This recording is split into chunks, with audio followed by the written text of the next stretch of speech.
음악도 없는데 춤을 춥니다. 발바닥이 피투성이가 되고 심장이 터질 것 같은데도 그녀는 멈추지 못했습니다. 즐거워서 추는 춤이 아니었습니다.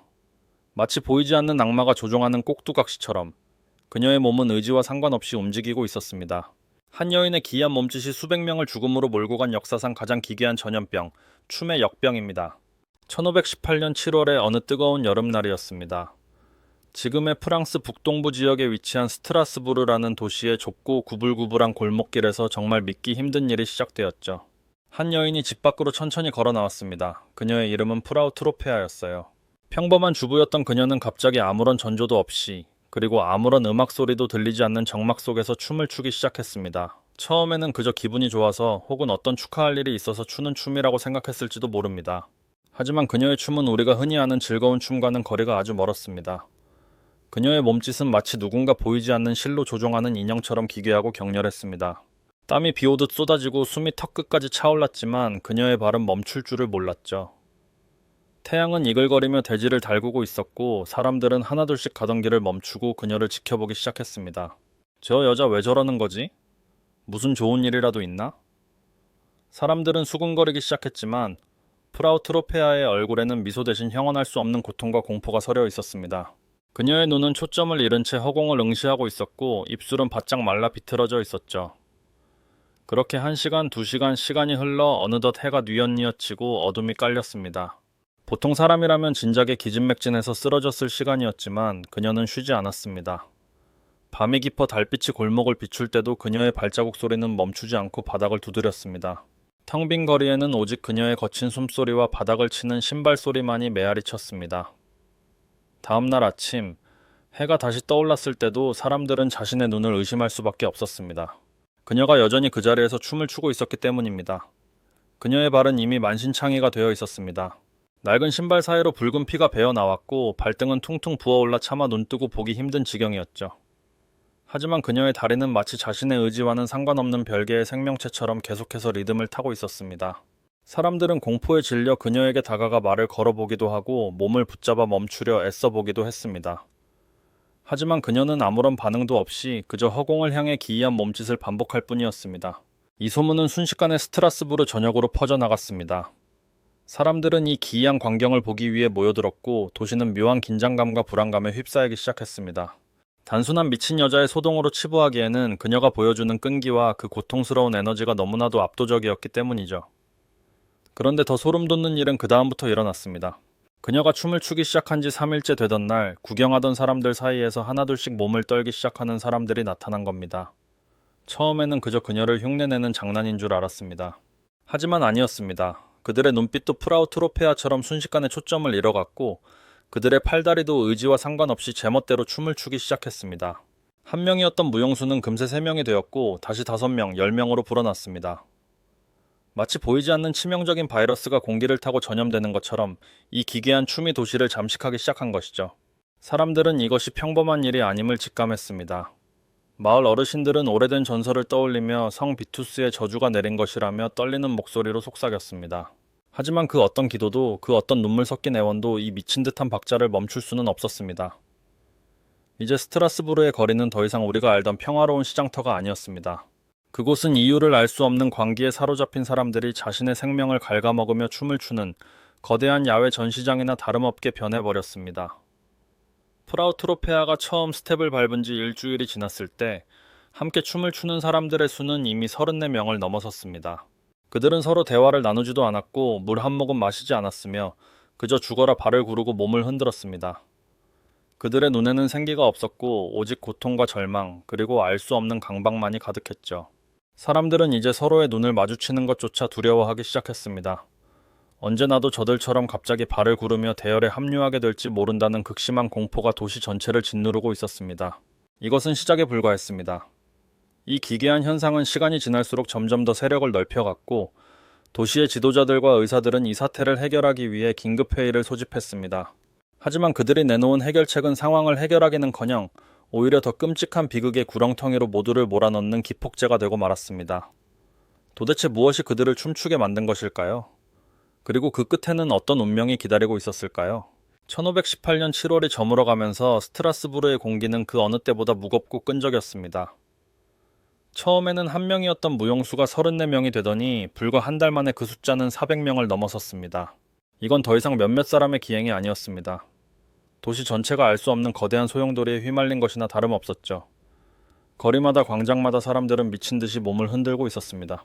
평소 성실하게 망치질을 하던 대장장이도, 갓 구운 빵을 나르던 제빵사도, 심지어 어린아이를 돌보던 어머니까지 신분과 나이를 가리지 않고 이 기괴한 행렬에 동참했습니다. 도시의 성벽 안쪽은 이제 거대한 지옥도와 같았습니다. 400명의 사람들이 좁은 광장에 모여 쉴 새 없이 발을 구르는 소리를 상상해보세요. 그건 즐거운 축제의 리듬이 아니라 마치 거대한 짐승이 바닥을 긁어대는 듯한 기분 나쁜 진동이었습니다. 춤을 추는 이들의 발에서는 이미 신발이 닳아 없어졌고 맨발로 거친 돌바닥을 내리치는 통의 광장은 온통 붉은 핏자국으로 얼룩졌습니다. 하지만 그들은 멈추지 않았습니다. 뼈가 어긋나고 근육이 파열되는 고통 속에서도 그들의 팔다리는 마치 별개의 생명체처럼 기계적으로 움직였습니다. 더 소름 돋는 건 그들의 표정이었습니다. 광기에 찬 웃음을 짓는 것이 아니라 제발 좀 멈춰달라고 애원하는 듯한 공포 섞인 눈망울로 눈물을 흘리며 춤을 췄던 겁니다. 가족들이 달려들어 그들을 붙잡고 강제로 눕히려 해도 소용없었습니다. 누워있는 상태에서도 그들의 발은 허공을 향해 스텝을 밟았고 몸은 경련하듯 뒤틀렸습니다. 사람들은 이제 서로의 눈을 마주치는 것조차 두려워하며 집 안으로 숨어들었습니다. 문을 걸어 잠그고 귀를 막아도 밖에서 들려오는 수백 명의 규칙적인 발소리는 심장을 죄어왔습니다. 상황이 이 지경에 이르자 스트라스부르의 시의회는 비상이 걸렸습니다. 매일같이 수십 명의 사람들이 새로 춤을 추기 시작했고 그중 일부는 뜨거운 여름 햇살 아래서 심장마비나 뇌졸중으로 쓰러져 목숨을 잃기 시작했거든요. 도시는 마비되었습니다. 시장은 문을 닫았고 관공서의 업무는 중단되었습니다. 누구도 이 현상이 왜 일어나는지 어떻게 멈춰야 하는지 알지 못했습니다. 사람들은 이것을 하늘의 노여움이라고 생각하며 성당으로 달려가 기도를 올렸지만 춤의 전염병은 마치 비웃기라도 하듯 더 넓게 퍼져나갔습니다. 이 괴이한 현상을 지켜보던 당시의 지식인들과 권력자들은 결국 결단을 내려야만 했습니다. 그대로 두었다가는 도시 전체가 춤을 추다 멸망할지도 모른다는 극도의 위기감이 감돌았죠. 그들은 당시 최고의 의학적 식견을 가진 의사들과 신학자들을 불러 모았습니다. 과연 이들이 내놓은 처방은 무엇이었을까요? 놀랍게도 그들은 우리가 상상조차 할 수 없는, 어쩌면 이 비극을 더욱 부채질하는 최악의 결정을 내리고 맙니다. 당시 사람들의 머릿속에는 오직 한 가지 생각뿐이었습니다. 이 뜨거운 피를 어떻게든 식혀야 한다거나 아니면 이 에너지를 다 쏟아내게 해야 한다는 논리였죠. 의사들은 환자들의 맥박을 짚어보고 눈동자를 살핀 뒤 아주 진지하게 서로 고개를 끄덕였습니다. 그리고는 이 재앙을 멈추기 위한 공식적인 치료법을 발표했습니다. 그런데 그 치료법이라는 것이 살아남으려 발버둥 치던 사람들을 오히려 사지로 몰아넣는 꼴이 될 줄은 누구도 몰랐을 겁니다.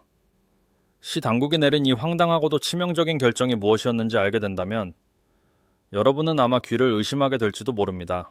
마을 광장 한복판에 갑자기 목수들이 나타나 망치질 소리를 내며 무언가를 짓기 시작했을 때 사람들은 그것이 이 병을 고칠 거대한 약탕기나 종교적 재단일 거라고 믿었습니다.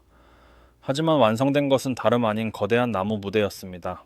시 당국은 그곳에 춤추는 사람들을 몰아넣고는 믿기 힘든 지시를 내렸습니다. 더 잘 춤을 출 수 있도록 환경을 조성해 주라는 것이었죠. 그리고 곧이어 도시의 악사들이 동원되어 무대 위로 올라왔습니다. 이 미친 리듬에 맞춰 공식적인 연주가 시작된 겁니다. 이게 도대체 무슨 일일까요? 시 당국이 내린 결정은 이들에게 휴식을 주는 것이 아니라 오히려 춤을 더 잘 추게 만드는 것이었습니다. 당시 의사들은 이 기이한 병의 원인을 뜨거운 피라고 불렀어요. 우리 몸속의 피가 갑자기 뜨거워져서 그 열기를 주체하지 못해 몸이 제멋대로 움직이는 것이니 이 열기를 전부 밖으로 쏟아내야만 병이 낫는다는 아주 위험한 논리를 내세운 거죠. 지금 생각하면 정말 말도 안 되는 이야기지만 그때는 그것이 최선의 과학적 처방이었습니다. 그래서 시 당국은 아주 넓은 목재 무대를 만들었습니다. 그것도 모자라 전용 춤 연습장까지 마련했죠. 그리고는 마을의 모든 악사들을 불러 모았습니다. 북을 치고 피리를 부는 악사들이 무대 주변을 가득 채웠고 시끄럽고 빠른 박자의 음악이 도시에 울려 퍼지기 시작했습니다. 시 당국은 심지어 힘이 빠져 쓰러지려는 사람들을 붙잡아줄 유급 무용수들까지 고용했어요. 그들의 임무는 간단했습니다. 병에 걸린 사람들이 지쳐서 멈추지 않도록 계속해서 박자를 맞춰주고 그들을 일으켜 세워 함께 춤을 추는 것이었죠. 여러분 한번 상상해보세요. 뙤약볕이 내리쬐는 광장 한복판에서 수백 명의 사람들이 땀과 피에 젖은 채 비명을 지르며 춤을 추고 있습니다. 그 주변에서는 악사들이 미친 듯이 악기를 연주하며 분위기를 고조시키고 있죠. 이건 축제가 아니었습니다. 그곳은 거대한 죽음의 수용소나 다름없었어요. 춤추는 사람들은 이제 본인의 의지로 움직이는 게 아니라 악사들이 연주하는 그 잔인한 박자에 맞춰 억지로 몸을 비틀고 있었던 겁니다. 의사들은 흐뭇하게 이 광경을 지켜보았습니다. 조금만 더 춤을 추면 독소가 빠져나가고 열이 식을 것이라 믿었죠. 하지만 결과는 그들의 예상과는 정반대로 흘러갔습니다. 음악 소리가 커질수록 박자가 빨라질수록 사람들의 상태는 급격히 악화되었습니다. 춤을 추던 사람들의 눈에는 핏발이 섰고 입가에는 하얀 거품이 물렸습니다. 하지만 멈출 수가 없었습니다. 시 당국이 고용한 무용수들이 그들을 붙잡고 계속해서 스텝을 밟게 했으니까요. 결국 우려했던 일이 터지고 말았습니다. 한낮에 기온이 최고조에 달했을 무렵 무대 위에서 격렬하게 몸을 흔들던 한 남성이 갑자기 가슴을 부여잡으며 쓰러졌습니다. 그는 다시 일어나지 못했습니다. 심장이 터져버린 것이죠. 하지만 음악은 멈추지 않았습니다. 시 당국의 명령 때문이었죠. 시체 한 구가 옆으로 치워지는 동안에도 다른 사람들은 그 옆에서 계속해서 발을 굴었습니다. 그리고 곧이어 다른 여성도 또 다른 노인도 하나둘씩 낙엽처럼 바닥으로 고꾸라지기 시작했습니다. 치료를 위해 시작된 이 광란의 연주는 이제 살인적인 소음이 되어 사람들을 죽음으로 몰아넣고 있었습니다. 매일 10명 아니 20명 넘는 사람들이 춤을 추다 죽어나갔습니다. 시 당국은 그제야 자신들이 엄청난 실수를 저질렀다는 것을 깨달았습니다. 하지만 이미 상황은 걷잡을 수 없이 커진 뒤였죠. 도시 전체가 죽음의 무도회장이 되어버린 이 비극 속에서 사람들은 이제 과학도, 의학도 아닌 다른 곳으로 눈을 돌리기 시작했습니다. 이 잔혹한 춤판을 멈출 수 있는 건 이제 인간의 힘이 아니라고 믿게 된 것입니다. 사람들은 이 끔찍한 현상이 단순한 병이 아니라 초자연적인 저주라고 확신하기 시작했습니다. 특히나 당시 사람들의 마음속에 깊이 자리 잡고 있던 성 비투스라는 성인의 이름이 입에서 입으로 오르내리기 시작했죠. 전설에 따르면 성 비투스의 노여움을 사면 멈출 수 없는 춤의 저주에 걸린다고 전해 내려왔거든요. 이제 스트라스부르의 거리는 의사들의 처방전 대신 신부들의 기도 소리와 참회의 눈물로 가득 차기 시작했습니다. 하지만 저주는 쉽게 풀리지 않았습니다. 오히려 사람들은 더 기이한 행동을 하기 시작했어요. 춤을 추는 사람들은 이제 붉은색 옷을 입은 사람을 보면 미친 듯이 공격하거나 자신의 발을 가리키며 울부짖었습니다. 시 당국은 마지막 수단으로 춤추는 이들을 끌고 인근 산에 있는 성 비투스의 동굴로 향했습니다. 그들의 발에 붉은색 신발을 신기고 십자가를 손에 쥐어준 채 산길을 오르게 한 것이죠. 이미 육체적으로 한계에 다다른 수백 명의 사람들이 붉은 신발을 신고 산을 오르며 춤을 추는 모습은 그야말로 기괴함의 정점이었습니다. 과연 성인은 그들의 눈물 섞인 춤을 멈춰 주었을까요? 아니면 이 비극은 우리가 알지 못하는 또 다른 진실을 숨기고 있는 걸까요? 성 비투스의 성지로 향하는 길은 그야말로 살아있는 지옥 그 자체였습니다. 수백 명의 사람들이 피범벅이 된 발을 이끌고 산길을 오르는 모습은 멀리서 보면 마치 거대한 붉은 뱀이 꿈틀거리며 산을 기어오르는 것처럼 보였다고 해요. 시 당국은 이들에게 강제로 붉은색 신발을 신겼습니다. 왜 하필 붉은색이었을까요? 당시 사람들은 빨간색이 성 비투스의 노여움을 달래거나 혹은 악령을 쫓는 데 효과가 있다고 믿었기 때문입니다. 하지만 그 붉은 신발은 곧 사람들의 발에서 흘러나온 진짜 피로 물들어 더욱 짙은 검붉은 색으로 변해갔습니다. 산 정상에 있는 성 비투스의 동굴에 도착한 사람들은 차례대로 성인의 조각상 앞에 섰습니다. 신부들은 그들의 머리에 성수를 뿌리고 손목과 발목에 성스러운 징표를 새긴 십자가를 채워주었습니다. 제발 이 미친 춤을 멈춰달라는 간절한 기도가 동굴 안에 가득 울려 퍼졌죠. 하지만 기적이 일어나기를 바랐던 사람들의 기대와는 달리 동굴 안에서도 춤은 멈추지 않았습니다. 오히려 좁고 어두운 동굴 안에서 수백 명이 한꺼번에 몸을 흔들어대는 통에 동굴벽에 머리를 부딪히거나 서로의 몸에 짓눌려 숨을 거두는 이들이 속출했습니다. 이 광경을 지켜보던 가족들의 심정은 어땠을까요?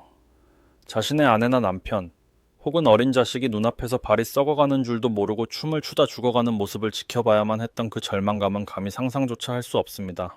사람들은 이제 공포를 넘어선 허무함에 빠지기 시작했습니다. 의사들의 과학적 처방도 신부들의 종교적 구원도 아무런 소용이 없다는 사실을 깨달았기 때문입니다. 스트라스부르는 이제 신에게 버림받은 도시, 혹은 악마가 장난을 치는 놀이터처럼 변해가고 있었습니다. 결국 1518년 8월 말에 이르러서야 시 당국은 완전히 다른 처방을 내놓게 됩니다. 지금까지 했던 모든 대응이 틀렸다는 것을 인정한 셈이었죠. 시 의회는 도시 전체에 엄격한 춤 금지령을 선포했습니다. 공공장소에서의 춤은 물론이고 사적인 공간에서의 작은 몸짓조차 엄격하게 감시하기 시작했습니다. 심지어 악기를 연주하거나 노래를 부르는 행위까지 전부 불법으로 규정되었습니다. 축제와 즐거움의 상징이었던 음악이 이제는 사람들을 죽음으로 몰아넣는 금지된 주술처럼 여겨지게 된 것입니다. 하지만 금지령이 내려졌다고 해서 이미 시작된 광기가 쉽게 사그라들지는 않았습니다. 거리 곳곳에서는 여전히 몰래 숨어서 춤을 추는 사람들이 발견되었고, 시 당국은 이들을 강제로 끌어다가 어두운 지하 감옥이나 수용소에 가두었습니다. 도시는 이제 침묵 속에 잠겼지만 그 침묵은 평화로운 안식이 아니었습니다. 언제 어디서 또다시 기괴한 발구름 소리가 들려올지 모른다는 팽팽한 긴장감이 흐르는 죽음의 침묵이었죠. 이 시기에 기록된 문서들을 보면 당시의 처참함이 그대로 묻어납니다. 어떤 기록에는 하루에 15명에서 20명의 사람들이 춤을 추다 쓰러져 죽어갔다고 적혀 있습니다. 뜨거운 여름볕 아래서 물 한 모금 마시지 못한 채 며칠 밤낮을 춤만 추었으니 그들의 몸은 이미 안쪽에서부터 타들어가고 있었을 겁니다. 심장은 한계치까지 박동하다 결국 멈춰버렸고 뇌는 극심한 스트레스를 견디지 못하고 터져버렸던 것이죠. 그런데 여기서 우리는 한 가지 아주 중요한 질문을 던져야 합니다. 도대체 왜 무엇이 이토록 평범했던 사람들을 죽음에 이르는 춤판으로 몰아넣었을까요? 단순히 미쳤다는 말로는 설명되지 않는 이 집단적인 현상의 배후에는 당시 스트라스부르 사람들이 겪어야 했던 끔찍한 현실이 숨어 있었습니다. 그들은 단순히 춤을 춘 것이 아니라 어쩌면 자신들을 옥죄던 세상의 고통으로부터 도망치고 싶어 했던 걸지도 모릅니다. 당시 스트라스부르를 포함한 유럽 전역은 최악의 시기를 지나고 있었습니다. 연이은 흉작으로 사람들은 굶어 죽기 일보 직전이었고 매독과 천연두 같은 치명적인 질병이 도시를 휩보고 지나간 직후였죠. 내일 당장 살아남을 수 있을지조차 알 수 없는 극한의 불안감이 사람들의 정신을 갉아먹고 있었던 겁니다.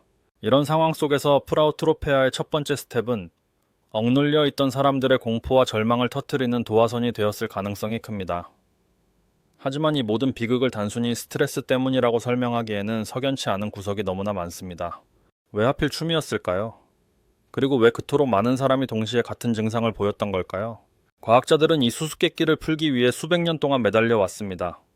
그리고 마침내 당시 사람들이 먹었던 음식 속에 이 비극의 열쇠가 숨겨져 있을지도 모른다는 아주 흥미로운 가설을 찾아내게 됩니다.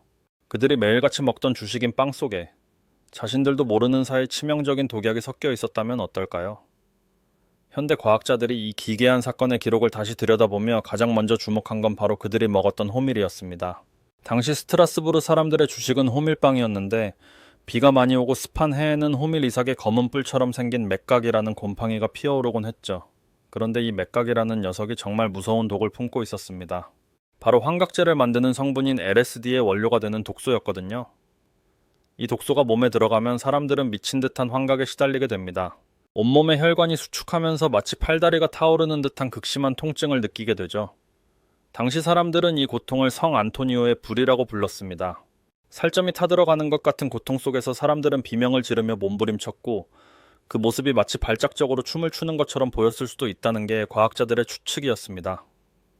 실제로 맥각 중독에 걸리면 근육이 멋대로 뒤틀리고 수축하기 때문에 본인의 의지와는 상관없이 기괴한 동작을 반복하게 되거든요. 하지만 이 가설에는 커다란 허점이 하나 있었습니다. 맥각 중독으로 인한 격려는 너무나 고통스럽고 불규칙해서 스트라스부르 사람들이 보여주었던 것처럼 며칠 밤낮을 일정한 리듬에 맞춰 춤을 추는 것은 거의 불가능에 가깝다는 점이었죠. 게다가 맥각 독소는 혈액순환을 방해해서 팔다리가 썩어 들어가는 괴사를 일으키는데 400명이나 되는 사람들이 동시에 그런 증상을 보이면서도 오로지 춤에만 열중했다는 건 여전히 앞뒤가 맞지 않는 부분이 많았습니다. 그래서 등장한 또 다른 유력한 가설이 바로 집단 시민성 질환, 즉 우리에게 익숙한 집단 히스테리입니다. 1518년의 스트라스부르는 그야말로 절망의 끝에 서 있었습니다. 계속된 흉작으로 사람들은 길거리에서 굶어 죽어갔고 한쪽에서는 매독 같은 전염병이 창궐하고 있었죠. 여기에 종교적인 공포까지 더해졌습니다. 당시 사람들은 성 비투스가 죄를 지은 인간들에게 멈추지 않는 춤의 저주에 걸린다고 굳게 믿고 있었거든요. 극심한 굶주림과 전염병, 그리고 언제 죽을지 모른다는 공포가 한계치까지 차올랐을 때 사람들의 정신은 유리그릇처럼 약해져 있었습니다. 그때 프라우트로페아가 추기 시작한 그 기괴한 춤은 어쩌면 이 끔찍한 현실에서 도망치고 싶었던 사람들에게 일종의 탈출구 같은 역할을 했을지도 모릅니다. 한 명이 춤을 추자 그 모습을 본 다른 사람의 뇌 속에서도 공포와 스트레스가 폭발하며 똑같은 증상을 만들어낸 것이죠. 마치 하품이 전염되듯 뇌가 만들어낸 가짜 신호가 온 도시를 광기로 물들인 겁니다. 생각해보세요. 옆집 사람이 굶어 죽고 내 아이가 병들어 죽어가는 지옥 같은 현실 속에서 차라리 미쳐버리는 것이 유일한 안식이었을지도 모릅니다. 그들은 고통을 잊기 위해 혹은 신의 저주를 피하기 위한 처절한 몸부림으로 춤을 선택했던 것이죠. 그 춤은 즐거움의 표현이 아니라 벼랑 끝에 몰린 인간들이 내뱉는 소리 없는 비명이었습니다. 하지만 이 집단 히스테리설로도 설명되지 않는 기이한 점은 여전히 남아 있습니다. 아무리 정신적인 충격이 크다고 해도 인간의 몸이 어떻게 그토록 오랫동안 잠도 자지 않고 먹지도 않으며 춤을 출 수 있었을까요? 기록에 따르면 어떤 이들은 발가락 뼈가 드러날 정도로 춤을 췄다고 합니다. 이건 단순한 정신질환을 넘어선 인체의 한계를 완전히 초월한 현상이었습니다. 이 미스터리를 풀기 위해 학자들은 당시의 일기장과 시청 기록, 심지어 교회의 장부까지 샅샅이 뒤지기 시작했습니다. 그러다 아주 흥미로운 기록 하나를 발견하게 됩니다.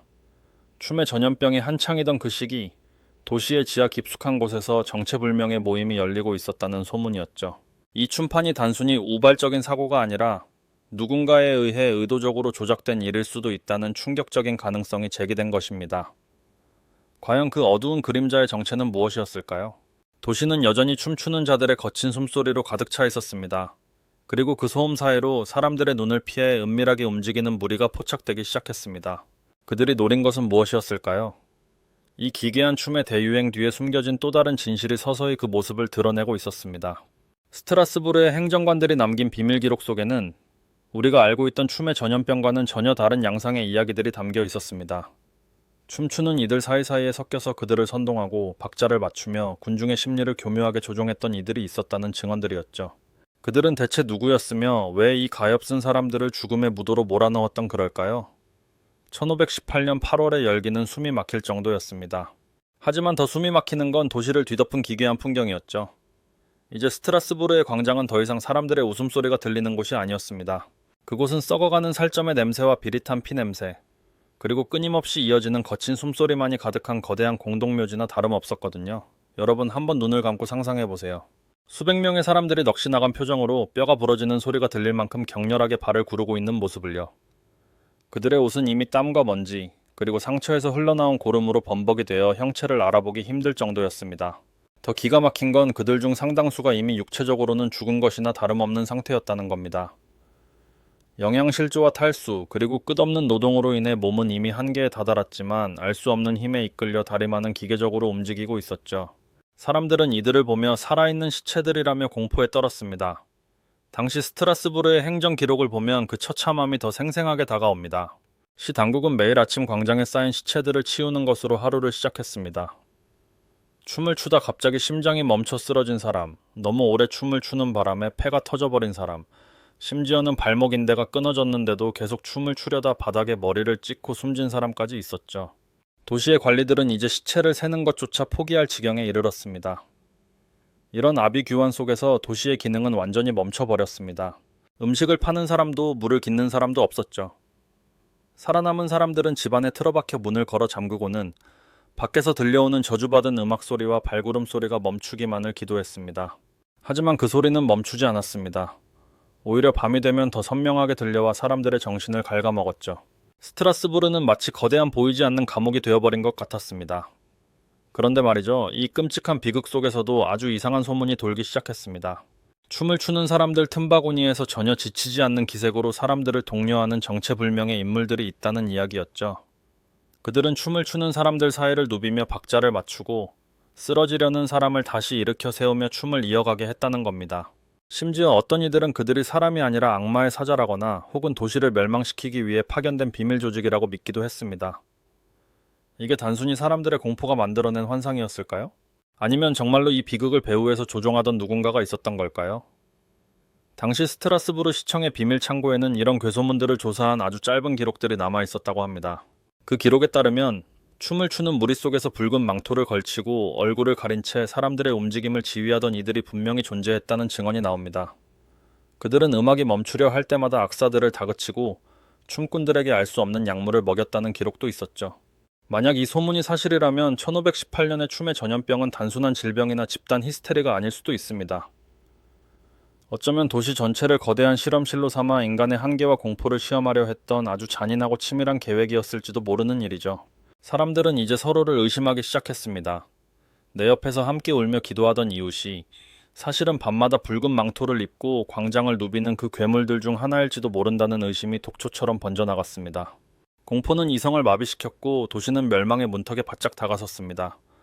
이제 사람들은 춤을 춰서 죽는 것보다 옆에 있는 사람의 손에 죽는 것을 더 두려워하게 되었죠.